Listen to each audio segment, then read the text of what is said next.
95%. Oh, C'est un ami. C'est un ami à vous. d'accord. C'est un sketch, c'est la... Alors- Oui, ça va, je crois qu'on a compris, merci. Oui. Ouais. C'était pour la météo? Bon, 95. On revient. Je crois on a entendu, merci. Mais c'est Monsieur- pour la météo, c'est ça, non? Didier Deschamps. Il y a un magnétophone, il n'y a pas de souci. Hein. Oui, mais je crois qu'on a entendu Deschamps était de... Ok, d'accord, bon. Ok. bon qu'il Didier est en boucle, Deschamps, là. puisqu'on est Il dans n'y a les pas que questions dans les qui stades fâchent, qu'il y a des gens bizarres. on Hein. va... Oui, c'est ça. Sur les plateaux aussi. On va se retrouver tout de suite sur le plateau parce que nous avons plein de questions à vous poser tout de suite. Après, le zapping Deschamps était dopé. C'est quoi ce hooligan? Alors, il y avait un... Nous avions un... On a vu une scène de hooliganisme Il y avait terrible. un téléspectateur sur le plateau tout à l'heure qui s'inquiétait de savoir si vous étiez dopé, Didier Deschamps. Oui, ben, je le rassure. Je ne sais pas si j'ai besoin de le rassurer. Il ne semblait pas très bien être tout seul, un peu Seul dans sa accompagné. tête, vous voulez dire, oui. Oui. Il a le droit de s'exprimer. Mais Donc non, vous niez avec... j'ai pas nié, j'ai pas eu besoin. Liberté d'expression, Didier D'accord. Deschamps. Voilà la liberté d'esprit. C'est difficile à dire. Pourquoi plus le football, pourquoi plus notre sport moi, je suis pas capable de vous dire. C'est encore tabou de parler de dopage dans le football aujourd'hui? Non, mais pas du tout. Je suis là, j'en parle, il n'y a pas de problème. Après, libre à vous de pouvoir en parler, en discuter, en écrire. Non, il n'y a pas de sujet tabou. Nous avons tenté de l'interroger sur le dopage lors de sa conférence de presse de rentrée. Mais vous-même, comme joueur, vous avez reconnu avoir pris des produits, des médicaments, de la créatine? Et j'ai reconnu quoi? J'ai reconnu que quand je suis malade, je me soigne. Vous avez attesté quand même qu'il y avait certaines pratiques à l'époque du docteur Agricola, vous-même quand vous étiez joueur. Quelle pratique? Il y avait une certaine médicalisation au sein de la Juventus. On va faire à part parce que demain j'ai un match, je préfère parler football que... Rendez-vous nous est donc donné pour revenir sur la question. Mais une fois la conférence de presse terminée, Didier Deschamps a visiblement changé d'avis. Il ne souhaite plus nous accorder une interview sur le dopage. Si vous me demandez ça, je vous dis non, ça m'intéresse pas. Le dopage en règle générale, je pense qu'il y en a dans le sport. Dans le football, j'ai pas été confronté parce que je pense sincèrement, je vois pas l'utilité.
Français nous a reconnus.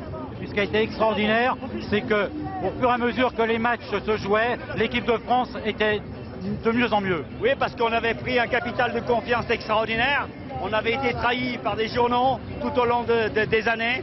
Et la France a enfin vu qu'elle avait une grande équipe de France, qu'elle avait des grands joueurs et qui défendaient le maillot français. Et aujourd'hui, vous n'avez pas envie de pardonner? Non, je ne pardonnerai jamais. Jamais je pardonnerai. C'est bien, mec. Je ne